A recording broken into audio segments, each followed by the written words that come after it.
ele sujeitas. Ou seja, dar tudo certo é estabelecer a vontade de Deus. E os seus planos e os seus desejos só vão se realizar se estiverem alinhados aos propósitos eternos de Deus. Se aquilo que você deseja e planeja está de acordo com o que Deus desejou e planejou, com o que Ele estabeleceu para o mundo da criatura quando o criou, então pode ficar sossegado que vai dar tudo certo. Né? Pode ficar sossegado, tranquilo, porque todos os propósitos de Deus, nem um só, cairão por terra. Porém, muitos projetos, muitos sonhos, muito daquilo que nós desejamos para nós, irmãos, tem realmente que dar errado. Muitos deles não poderiam nem passar pela nossa cabeça, que dirá serem colocados em prática. Muitos deles têm que dar errado para o nosso bem. Quantas vezes eu pedi coisas a Deus e Ele disse não, e eu dei graças a Deus porque Ele disse não, porque se as coisas tivessem saído do meu jeito, teriam sido uma catástrofe. O Senhor Deus diz para o povo de Israel: eu é que sei que pensamentos tenho a vosso respeito, diz o Senhor, pensamentos de bem e não de mal, para vos dar o fim que desejais. Então, nós temos que entender e aprender a pensar a vida biblicamente. Temos que aprender a entender o mundo e como ele funciona e qual é o fim de tudo isso, de pandemia, de economia e tudo isso que nós temos ouvido na TV e tal. Nós temos que abrir a nossa Bíblia. Mais do que ver o Twitter do fulano ou os vídeos que postam na internet e as várias opiniões dos homens que nos rodeiam, quando nós começamos a encher a nossa mente, a nosso coração, a nossa cabeça disso tudo, o temor e o desespero é o resultado. A Bíblia não apresenta utopias, a Bíblia não apresenta uma maneira de alienação da realidade, nem de fugir, né, dos problemas. A Bíblia estabelece a verdade a respeito de todas as coisas, e uma verdade inquestionável é: Deus está no trono. Essa é a grande mensagem da Bíblia, essa é a grande mensagem do livro de Jó. Deus está no trono, Ele estabeleceu todas as coisas e está cumprindo os seus desígnios e seus propósitos na Terra. A história da humanidade tem começo, meio e fim. Deus estabeleceu tudo e está operando entre nós, em nós, para realizar cada um dos seus propósitos de acordo com a sua infinita sabedoria. E foi exatamente disso que nós temos falado sexta-feira, ontem, e vamos continuar falando hoje. É necessário, portanto, que nós, através de uma vida íntegra, através de uma vida de retidão, através do temor do Senhor, alinhemos, então, o nosso coração, que, segundo Jeremias, é irreconhecível, é desesperadamente corrupto, à vontade, aos desejos, e ao propósito eterno de Deus. Pois bem, nós mencionamos um pouco, então, a respeito do que é temer ao Senhor e tratamos um pouco nas nossas considerações finais ontem. Agora, vamos pensar um pouco a respeito dos benefícios do temor do Senhor. Nós vimos que o temor do Senhor é o princípio da sabedoria. E, bom, nós temos um mundo tecnológico onde o conhecimento, né, onde a informação nunca foi tão ampla. É lógico que tem o joio no meio do trigo e os fake news têm derrubado a credibilidade da internet, que havia, então, aberto os olhos do mundo com relação à manipulação de mídia e deu acesso a pessoas que não estavam comprometidas diretamente com esses poderes e permitiu que o cidadão comum, né, tivesse voz e pudesse se apresentar. E a internet modificou a vida de muita gente, né? Muita gente, por causa do grande volume de informações, né? Há uma poesia do Caetano Veloso, numa música que ele cantava na década de 70, né? Eu sei que quem for vivo ainda e era jovem naquela época, né? Como, bom, eu sou de 60 e pouco e tal, mas já é a minha época também, né? Mas muitos se lembram dessa música e, assim, é uma música que entrou na cultura e passou a, né, você vê, estuda ela na escola e tal. Então, acho que mesmo quem não é dessa época vai saber. Mas, falando a respeito dos jornais, né, tinha um refrão de uma música do Caetano Veloso que dizia: quem lê tanta notícia? Né? Quem lê tanta notícia? E se ele achava que aqueles jornais, e eu me lembro aqueles calhamaços enormes de jornais, o Estadão, a Folha de São Paulo, o Jornal de Domingo, era uma enciclopédia, né? Muita coisa. E nós achávamos aquilo tudo já muita coisa, muita notícia, né? Como a poesia do Caetano Veloso diz. Mas comparado à internet, ao volume de informações que nós temos hoje, aquilo é brincadeira de criança, né?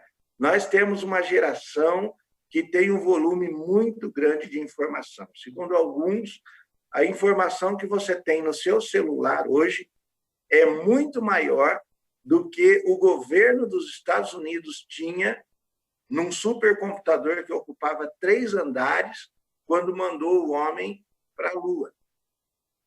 No seu computador, né, na sua mão, você tem um volume de informações, então, infinitamente maior do que o dos Estados Unidos naquela época, né? Para vocês verem o quanto o acesso à informação, né, hoje uma das grandes virtudes, vamos chamar de virtudes, do século XXI.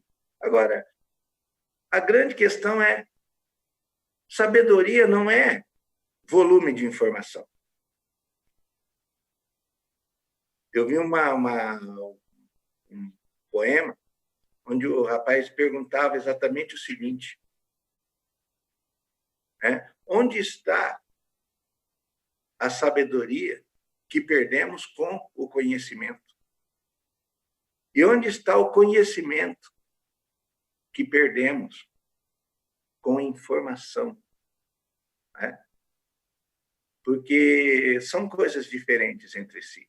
Agora, sabedoria, ela é, né, a atitude que nos leva a colocar em prática, né, e usar, né, para glorificar o nome de Deus em primeiro lugar e fazer o bem àqueles que estão à nossa volta, todo o conhecimento e toda a informação que temos.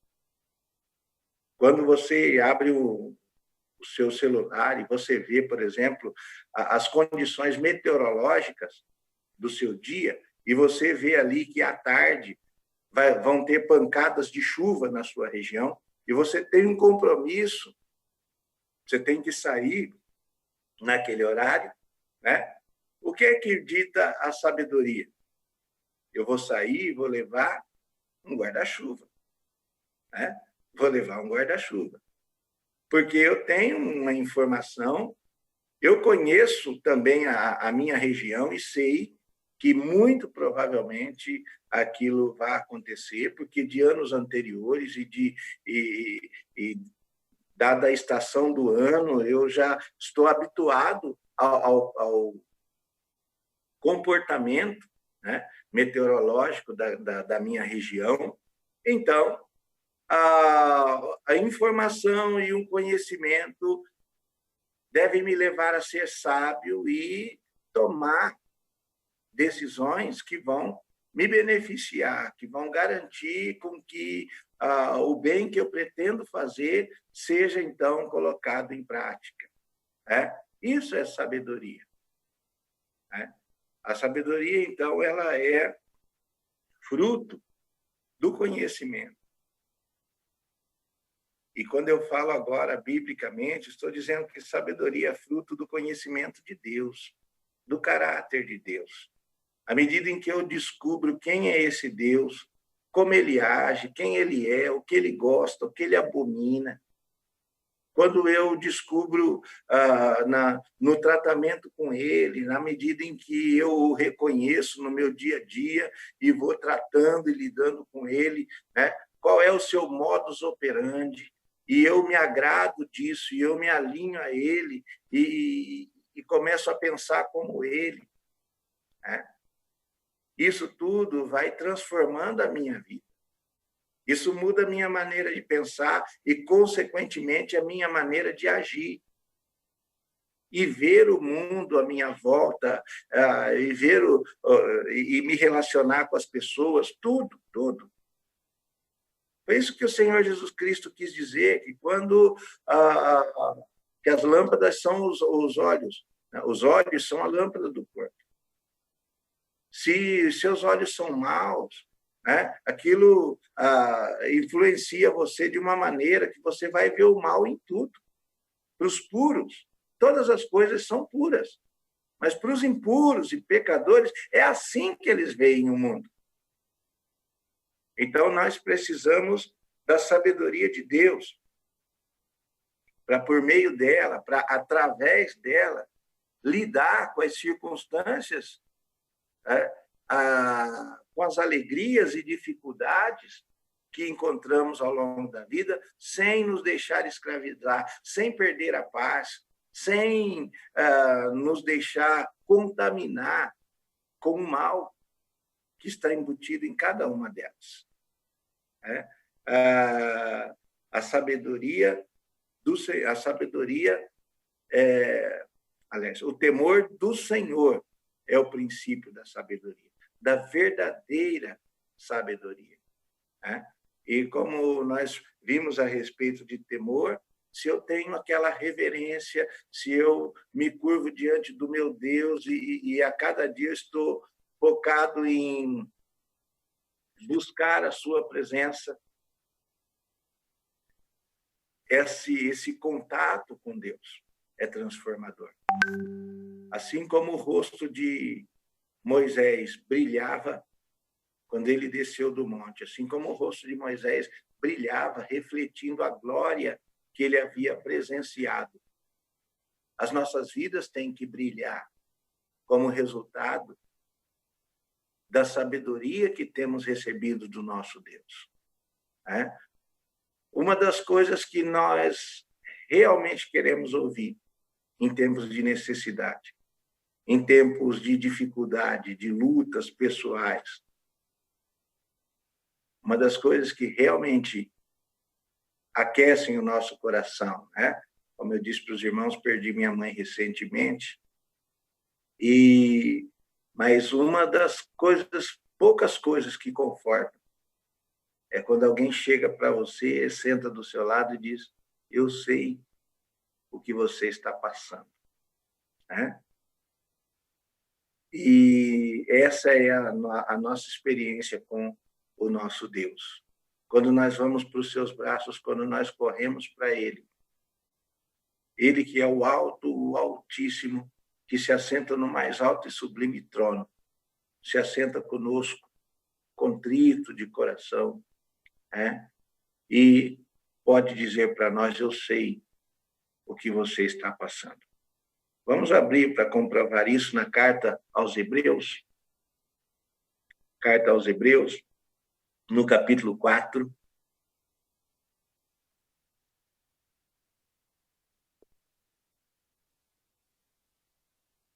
Hebreus, capítulo 4, e do versículo 14 até o final do capítulo. Aqui a palavra de Deus nos diz o seguinte a respeito do Senhor Jesus. Tendo, pois, a Jesus, o Filho de Deus, como sumo sacerdote, que penetrou os céus, conservemos firme a nossa profissão, porque não temos sumo sacerdote que não possa compadecer-se das nossas fraquezas. Antes, foi ele tentado em todas as coisas, à nossa semelhança, mas sem pecado. Acheguemo-nos, portanto, confiadamente junto ao trono da graça, a fim de recebermos misericórdia e acharmos graça para socorro em ocasião oportuna.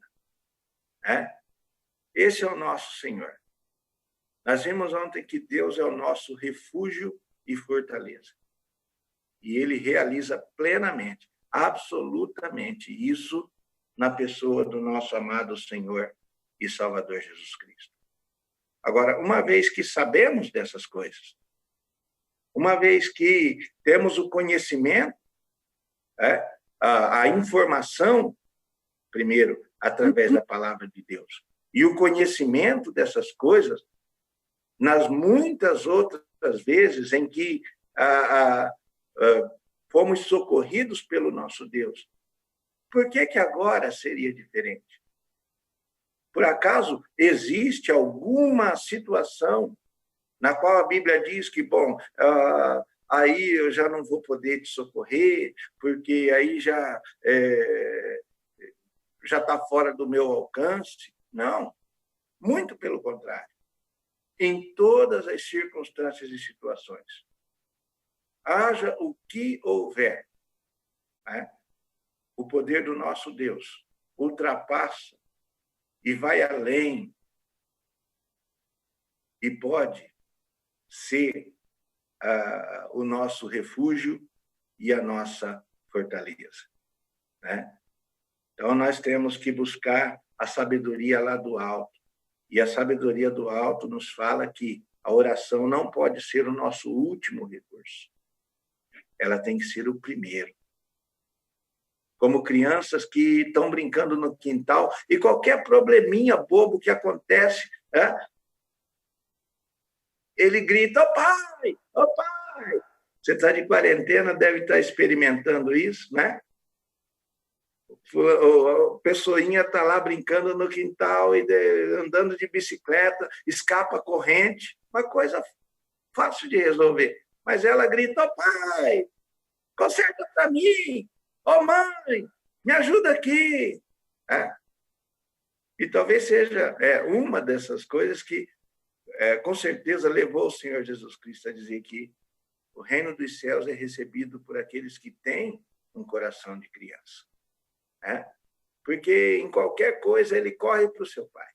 E qualquer coisa ele sabe que ele tem auxílio no seu pai. E ele usa esse auxílio. Ele faz uso desse auxílio. Porque ele confia no seu pai e no amor e no interesse que o pai tem em seu favor. E esse é um dos grandes benefícios da sabedoria. Nós compreendemos a vida e entendemos a vida a partir da ótica de Deus. Nós vemos o mundo como Deus vê o mundo. Nós enxergamos os problemas e dificuldades como Deus os enxerga. E vemos em tudo, em todas as coisas que nos acometem, o propósito, a mão poderosa de Deus nos conduzindo para o bem, nos conduzindo para o fim, que ele estabeleceu em amor e graça para conosco. Né?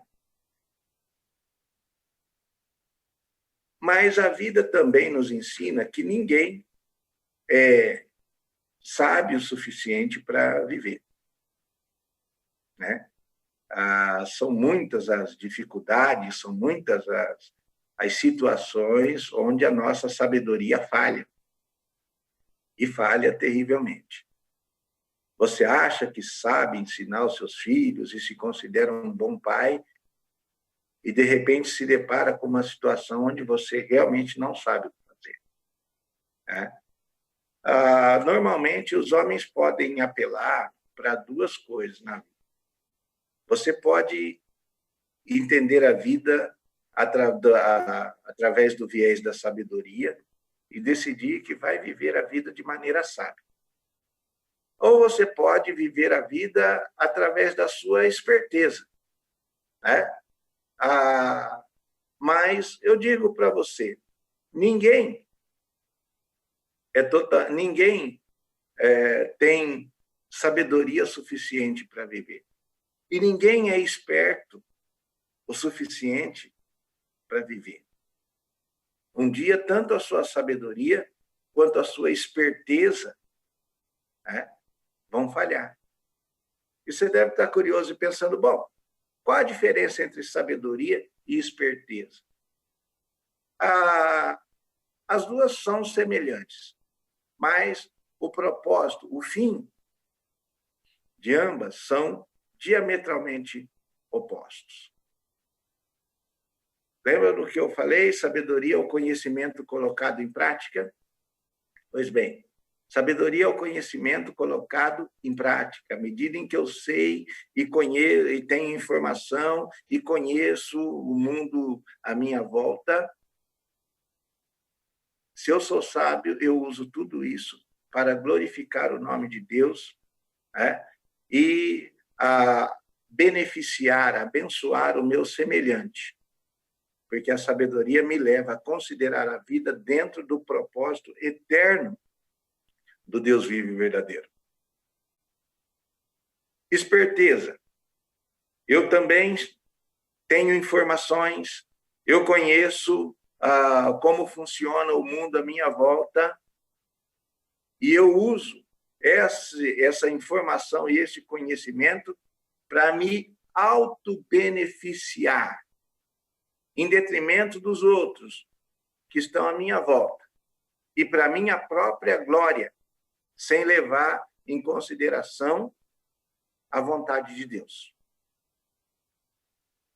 E se a sabedoria leva em consideração os propósitos eternos de Deus, a esperteza leva em consideração o presente século. E aquilo que eu quero para mim, egoisticamente falando, nessa vida. A mulher sábia edifica sua casa, porque usa a sua sabedoria para abençoar o marido e os filhos e o mundo à sua volta. A tola com a própria mão os prejudica. Por quê? Porque usa o conhecimento que tem e a informação para se auto-beneficiar. Enquanto a mulher sábia, conhecendo o seu marido, usa aquele conhecimento para beneficiá-lo, a mulher astuciosa, esperta, usa esse mesmo conhecimento para se dar bem em cima dele, para enganá-lo, para traí-lo e alcançar os seus próprios objetivos. Mas nem a sabedoria e nem a esperteza são suficientes para viver. Qual, então, a diferença entre ambas? Além dessa que já colocamos muito bem. Com relação à sabedoria, a Bíblia diz: se algum de vós necessita de sabedoria, peça a Deus, que a todos dá liberalmente e nada lhes impropera, e ser-lhe-á concedido. Ou seja, se a sua sabedoria, quando a sua sabedoria falhar, tem mais muito mais de onde veio. Se ela veio de Deus, tem muito mais de onde veio. E você pode buscar a qualquer momento. E Deus promete, garante que lhe será concedido em medida que você nem pode calcular. Agora, aquele que faz uso da esperteza, quando a sua esperteza acaba, ele está sozinho. Ele está sozinho. Manipulou, traiu, enganou, passou a perna em tanta gente. E quando ele cai, aqueles que se sentiram traídos, lesados, usados, vão se regozijar, vão pisotear. Né? Eu não falei, aí, você não é esperto? E aí, sai dessa agora eu quero ver. E ele está sozinho para resolver todas essas questões. Então, muito mais vale ir pelo caminho da sabedoria. Buscar o conhecimento de Deus. Se curvar diante daquele que é o único Deus vivo e verdadeiro. E sorver da sabedoria que criou o mundo. A sabedoria, então, o temor do Senhor é o princípio de todo saber legítimo, e nós vamos ver também que a sabedoria, ela prolonga os seus dias, ela prolonga a sua vida. Uma pessoa que vive de maneira sábia, ela vive mais e vive melhor, muito melhor.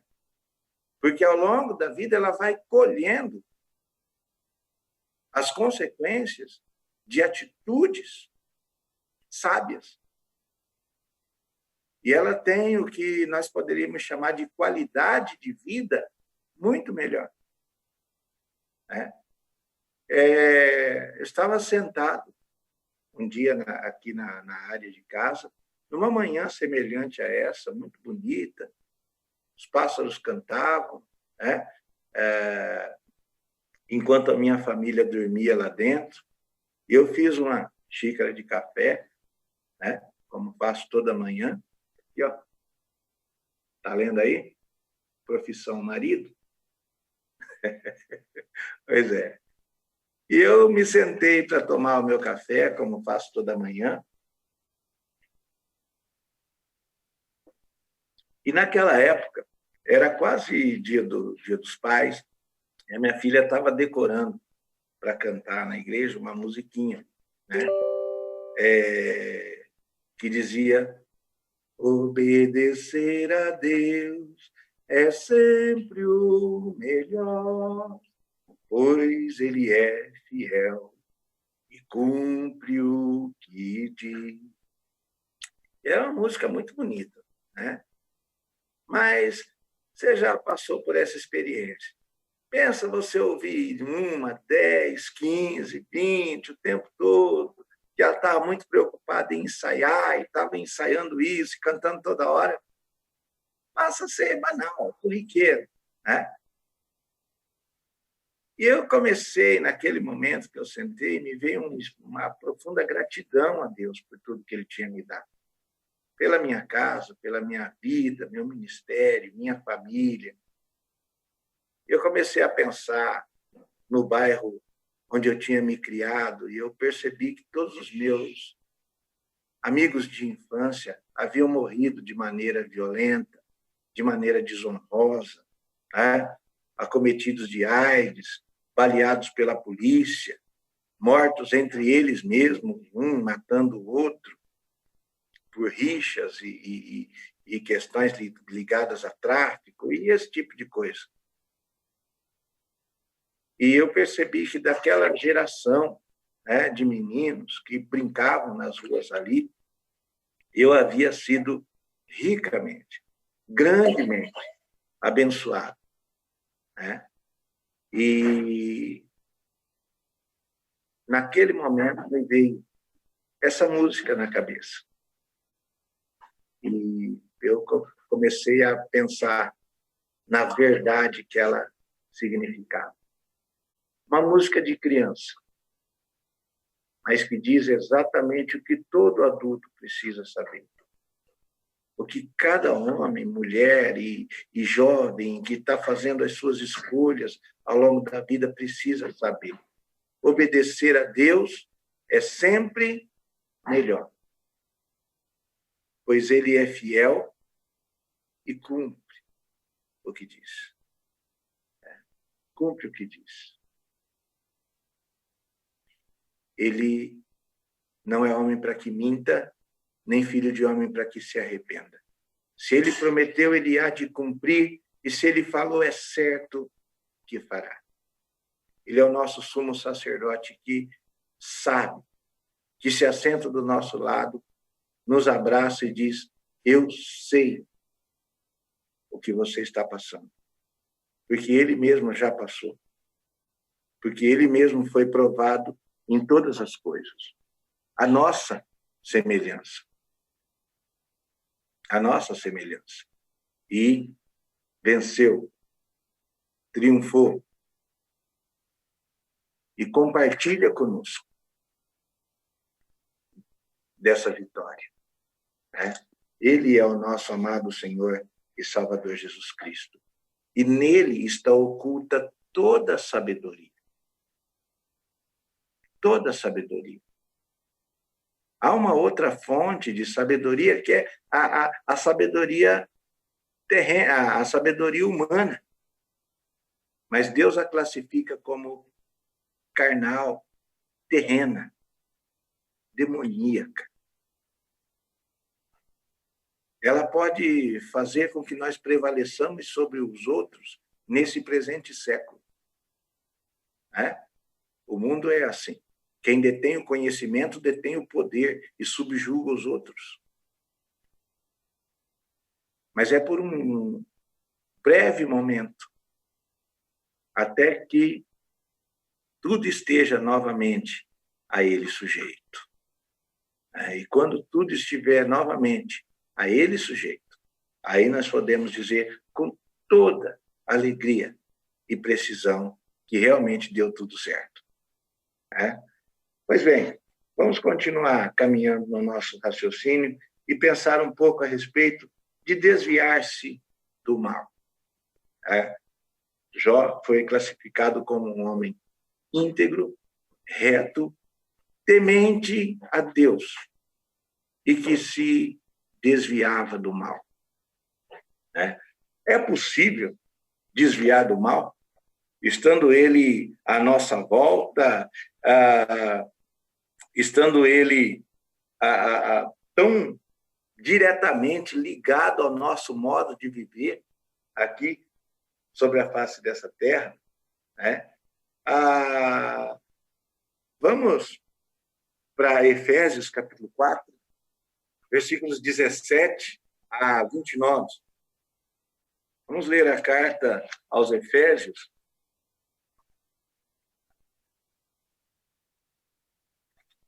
Capítulo 4, versículos 17 em diante.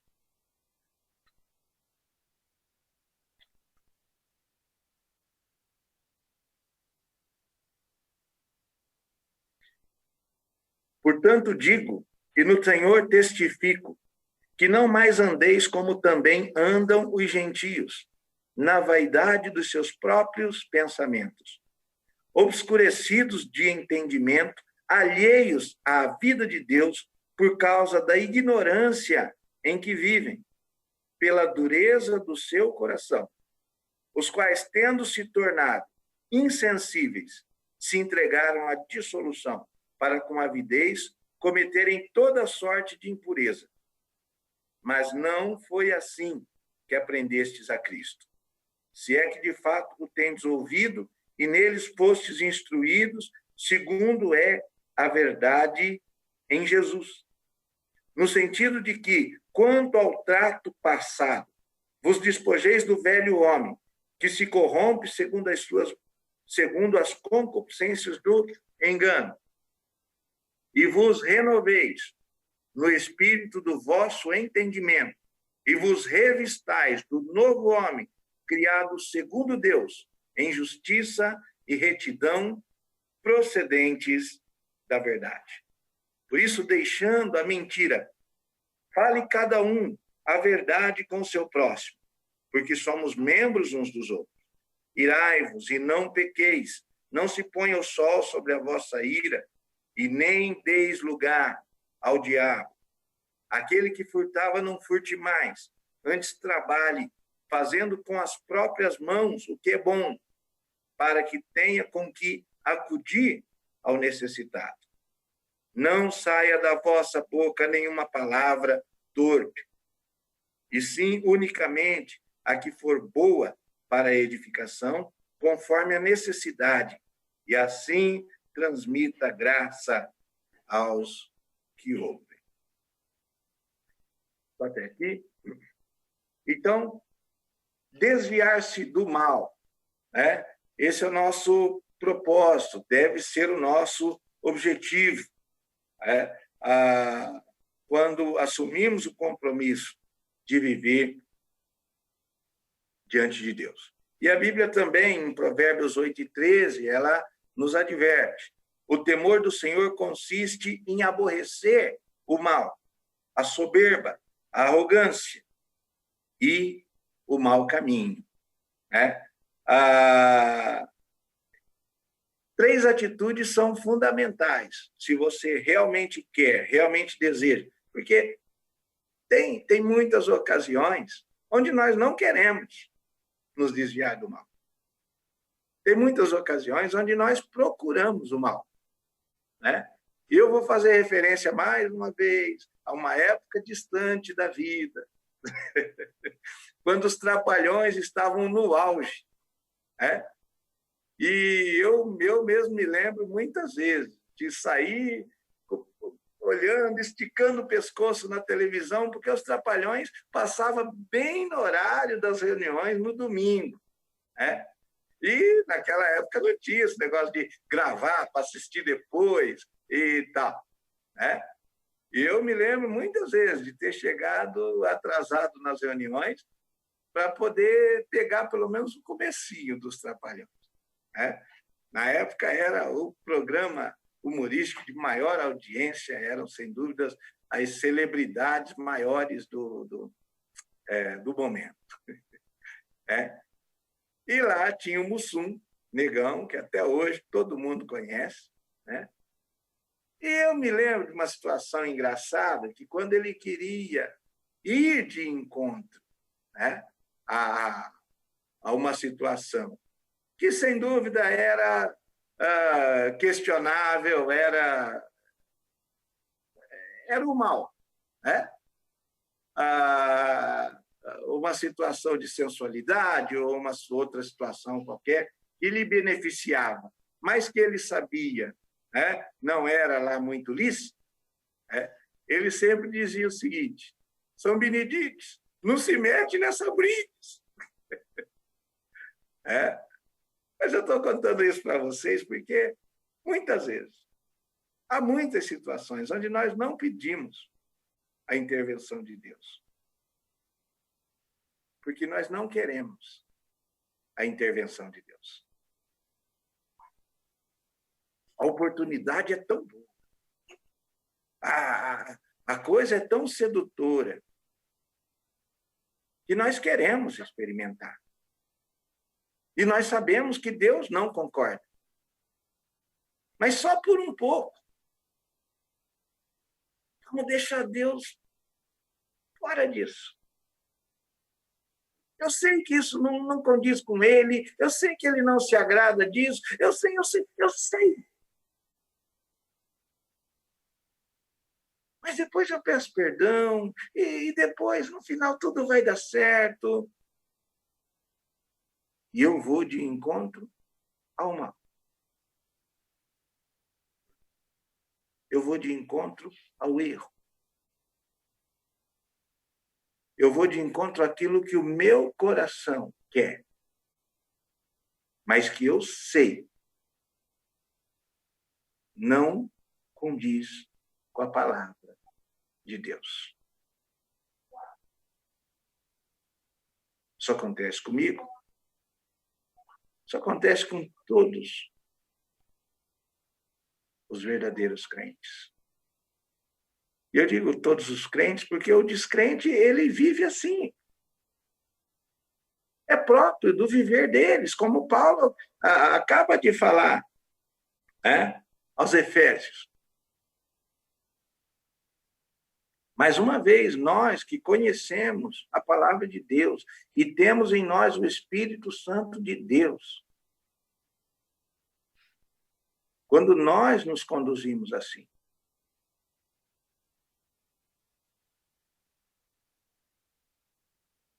nós escolhemos o caminho do mal e não nos desviamos, como a palavra de Deus diz. O descrente não tem como se desviar, não de maneira efetiva.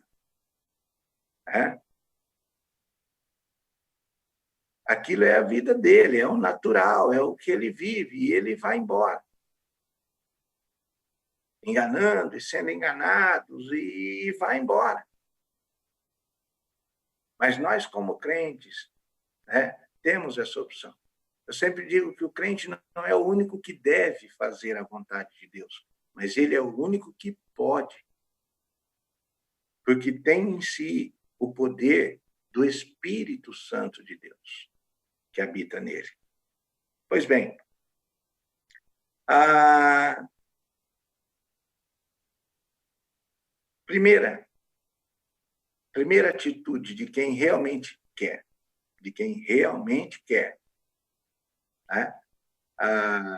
livrar-se do mal. Cuidado com os seus exemplos. As pessoas que você admira.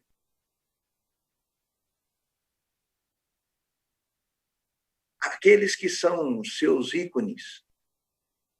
Os chamados formadores de opinião.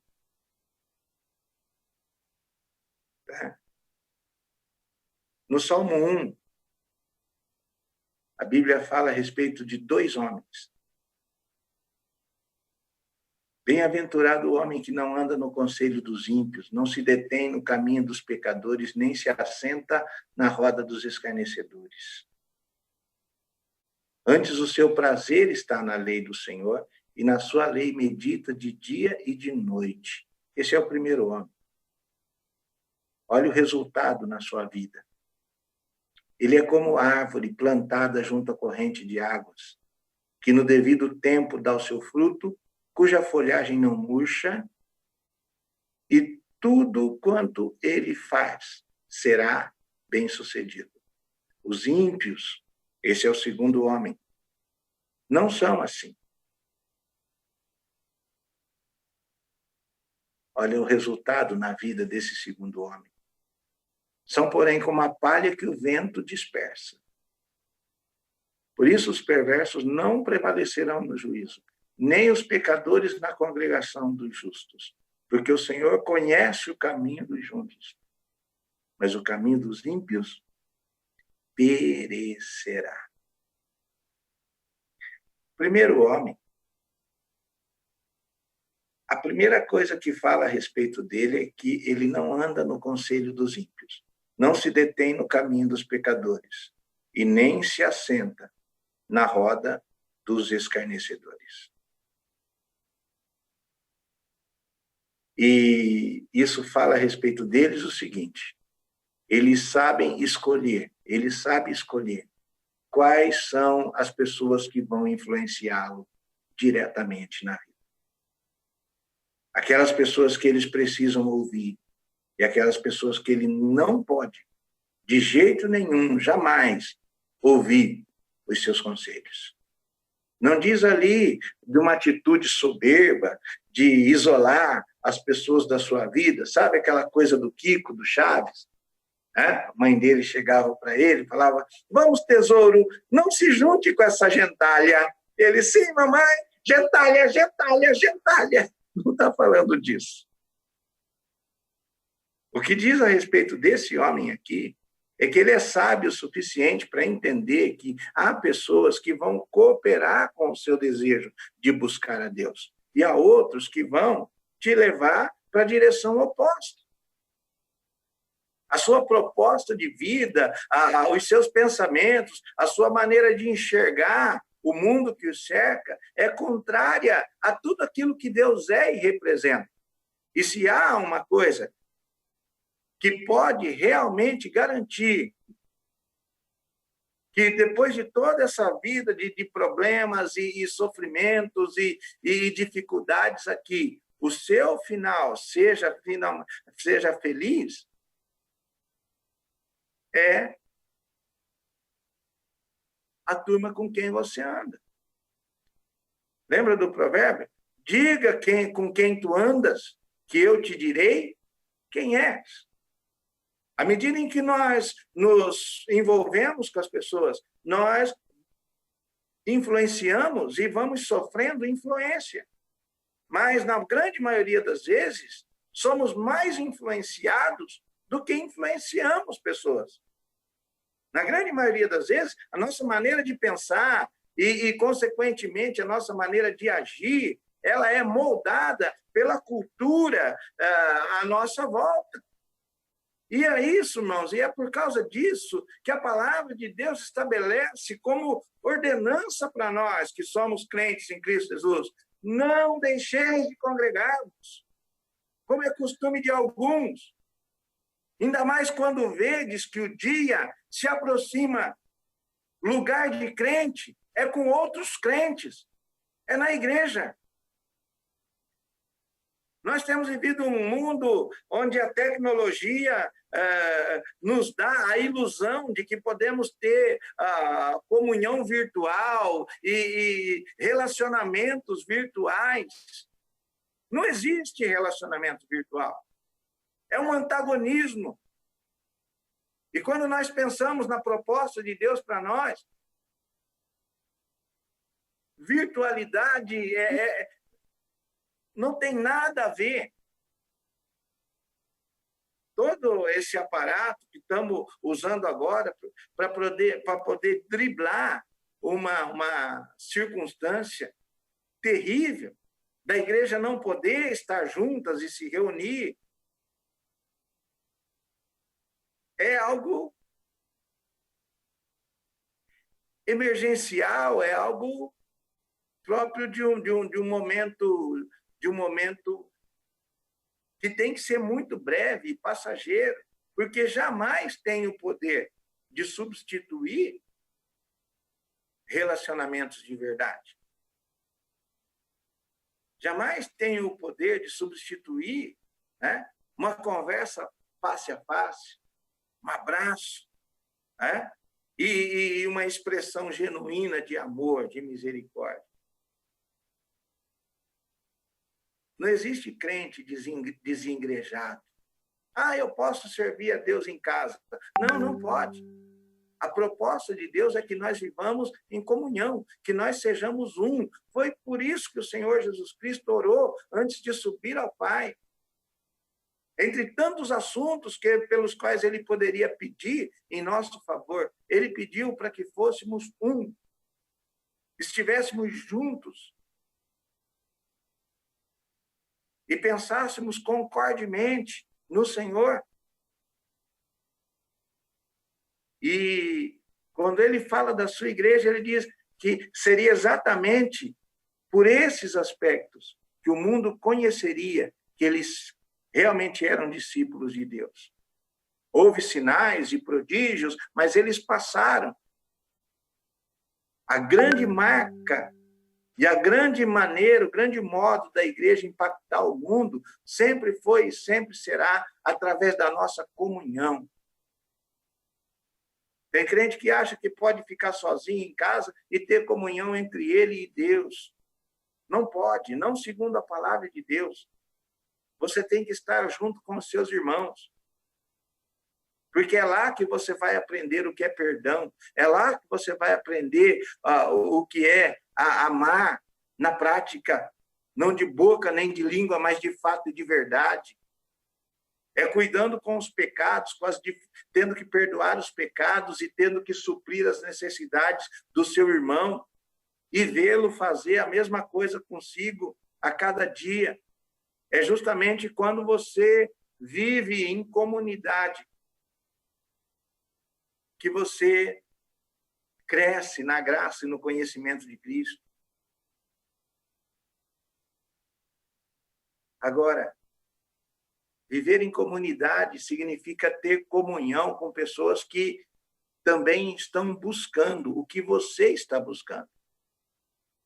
Conhecer a Deus intimamente e cada vez mais e melhor, e compartilhar com outros aquilo que Deus está fazendo no seu próprio coração. Eu sempre costumo dizer que Deus opera em nós e, como consequência, através de nós. As transformações que vão ocorrendo no meu coração vão transformando vidas à minha volta. Mas eu tenho que estar ligado às pessoas.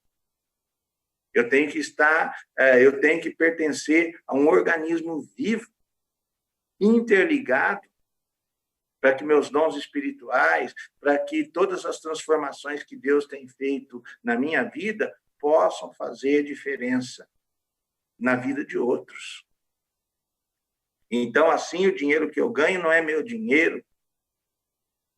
A casa que eu tenho não é a minha casa, no sentido de ser usufruído só para mim.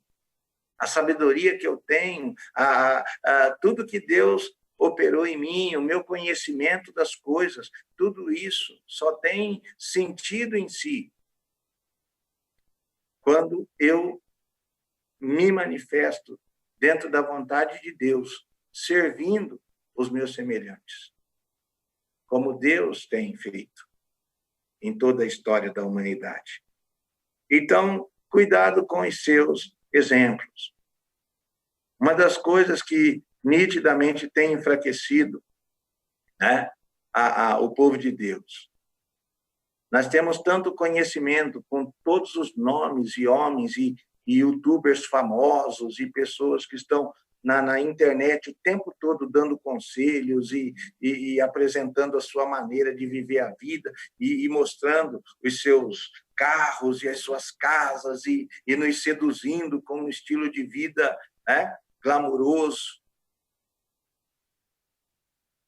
E isso tem, sim, moldado a nossa maneira de pensar, em como gastar o nosso dinheiro, o nosso tempo, em onde investir os nossos esforços.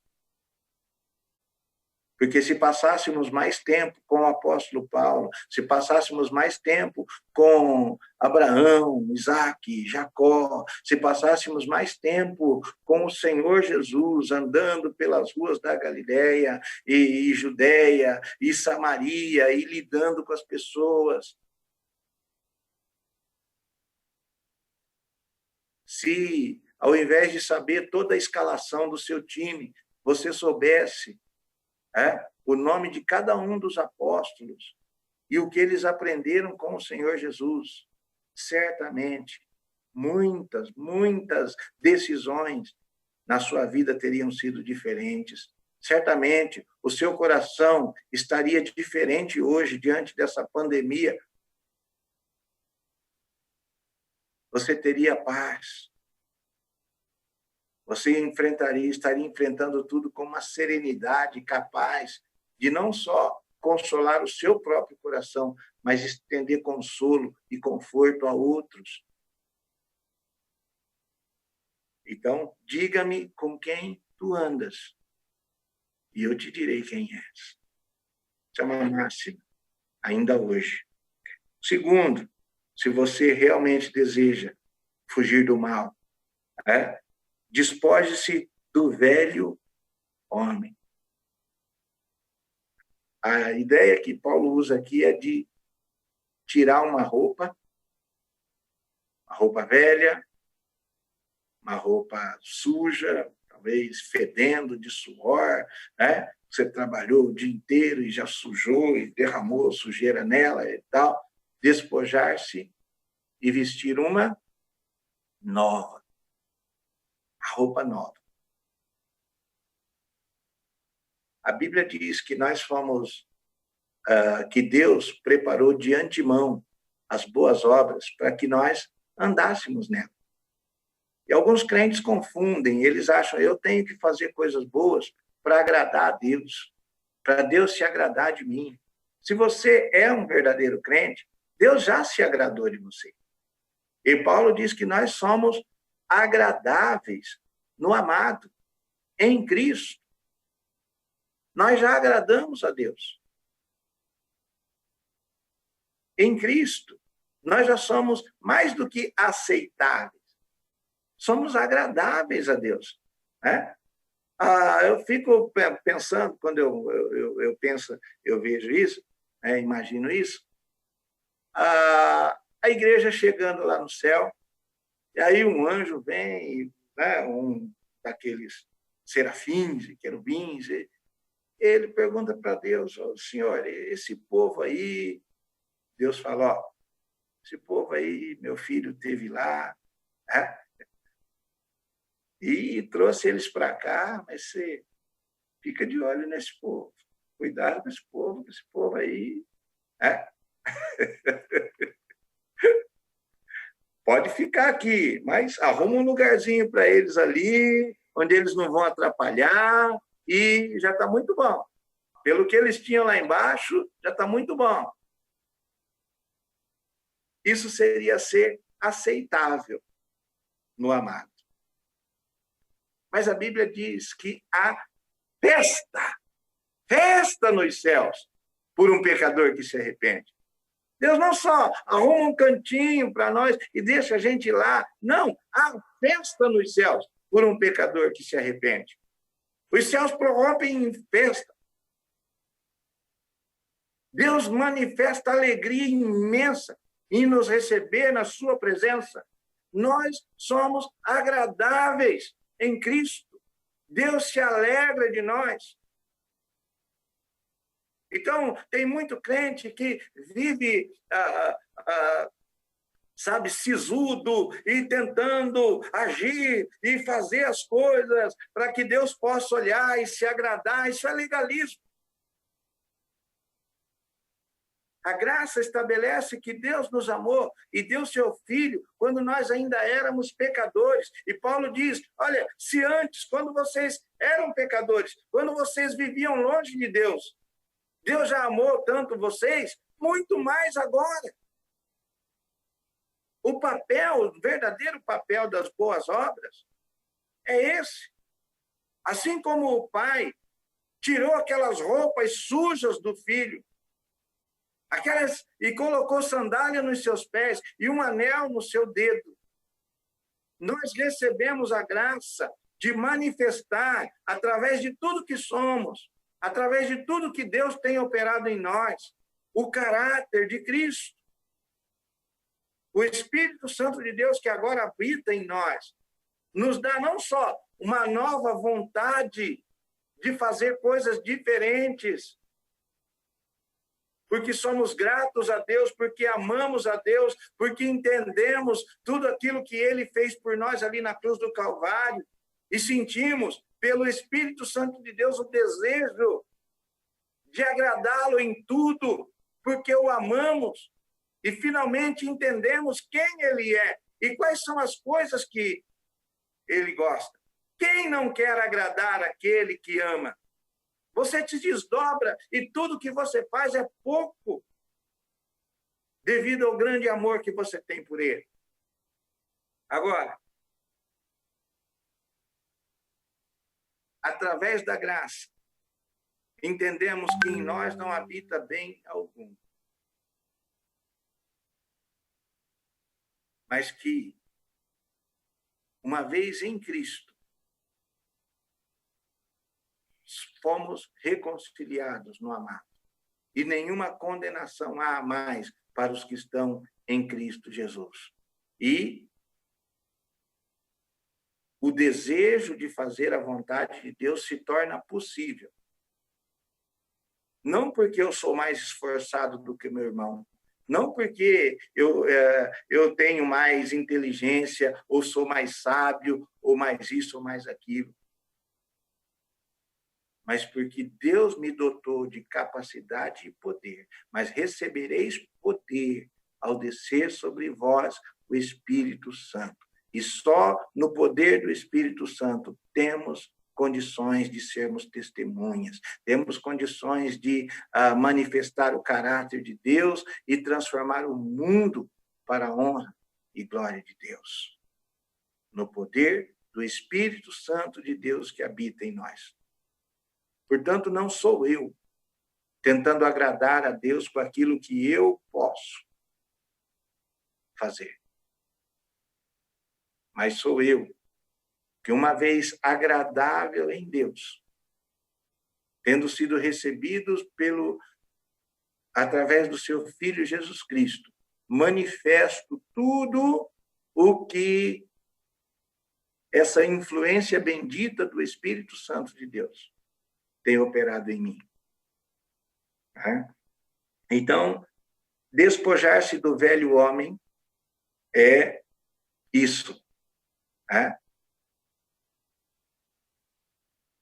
Uma vez despido pelo Pai daquela roupa velha, eu fui revestido de uma roupa nova, de boas obras. As boas obras são exatamente isso. Uma roupa com a qual Deus nos cobre. Ele nos deu o desejo de fazer o bem, a capacidade de fazer o bem. Ele me revestiu de poder para fazer e promover o bem.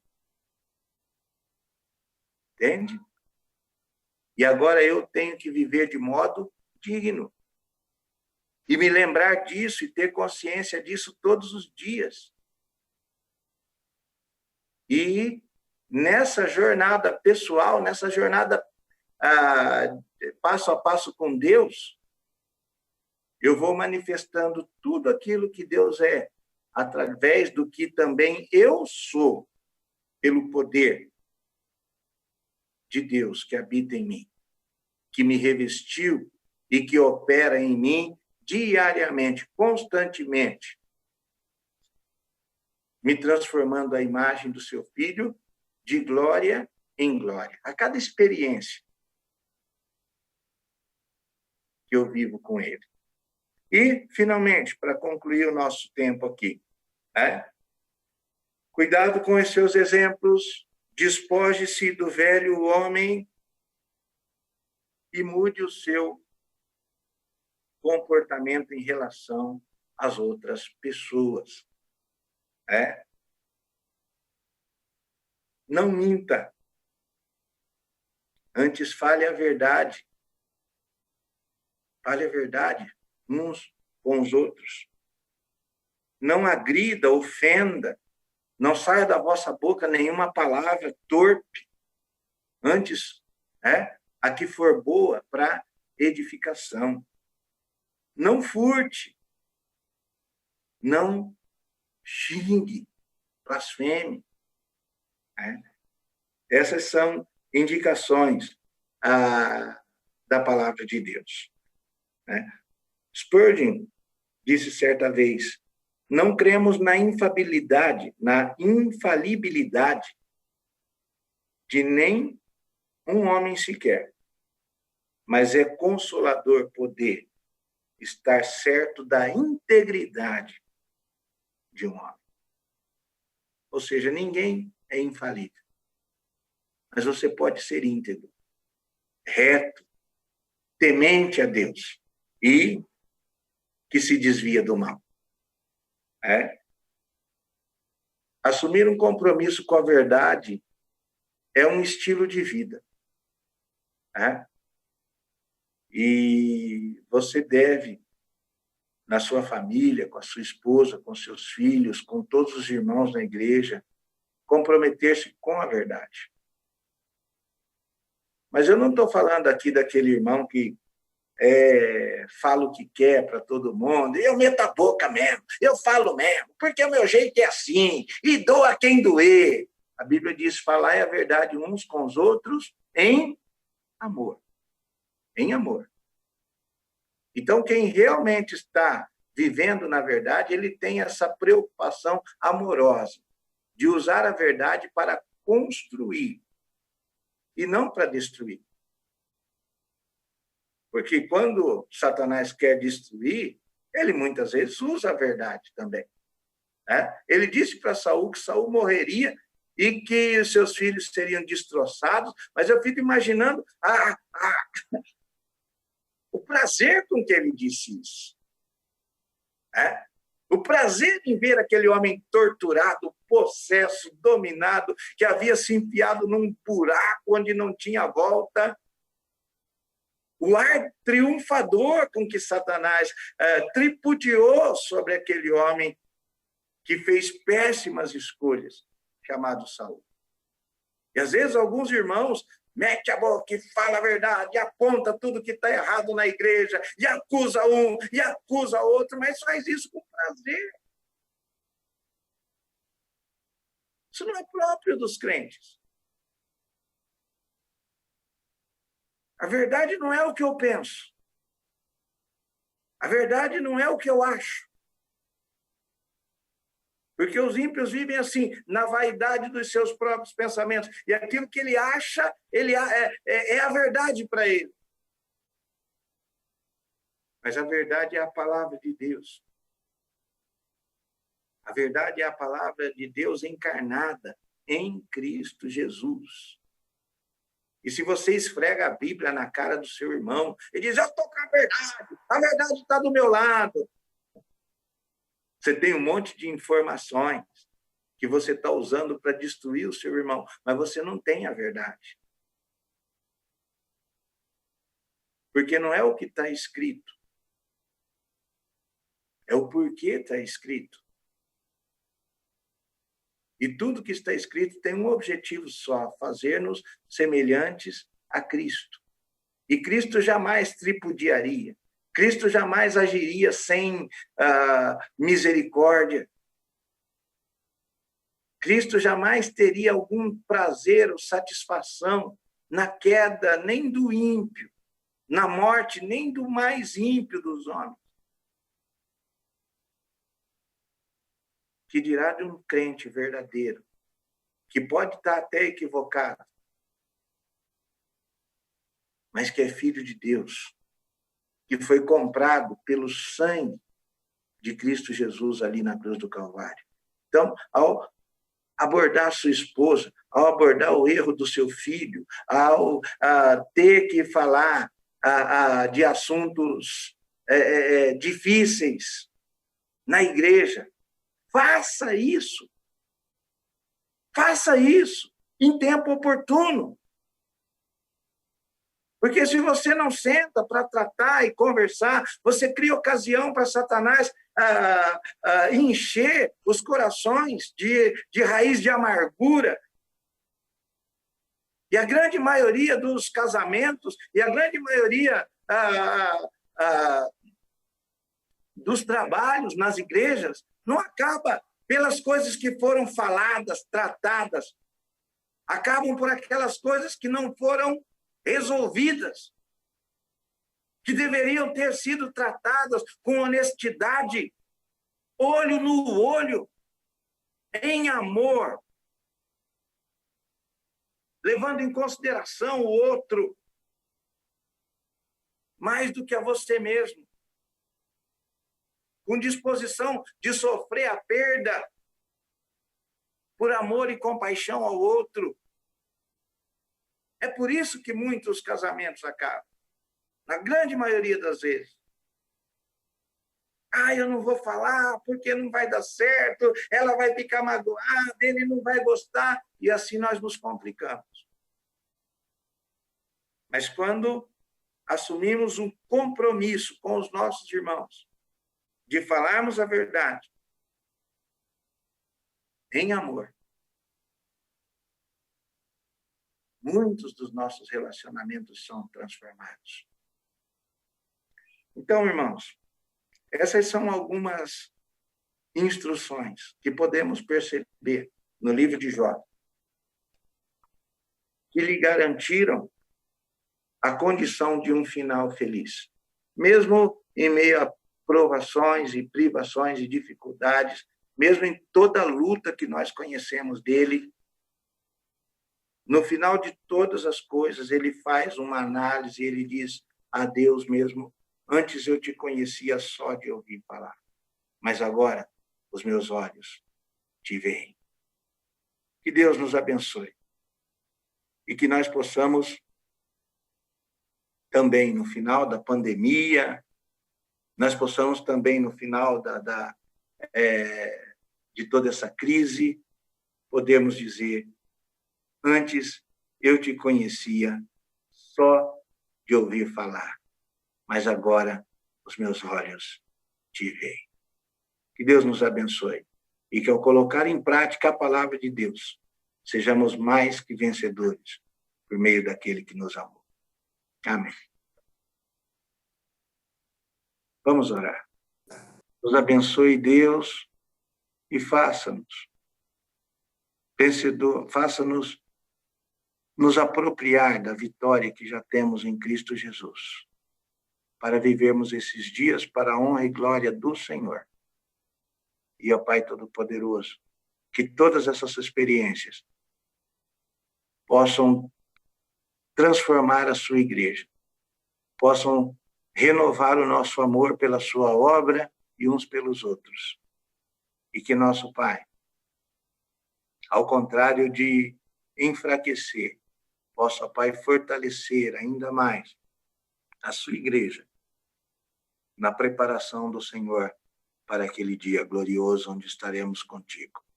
Agradecemos e oramos no nome de Cristo Jesus. Amém. Tu? Estou aqui.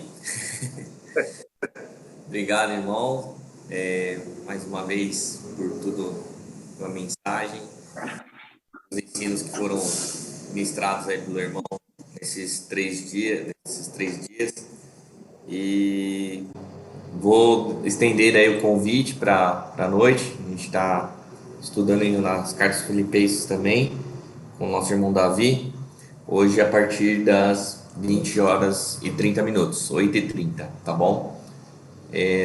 Tá aberto aí para todos se comentarem.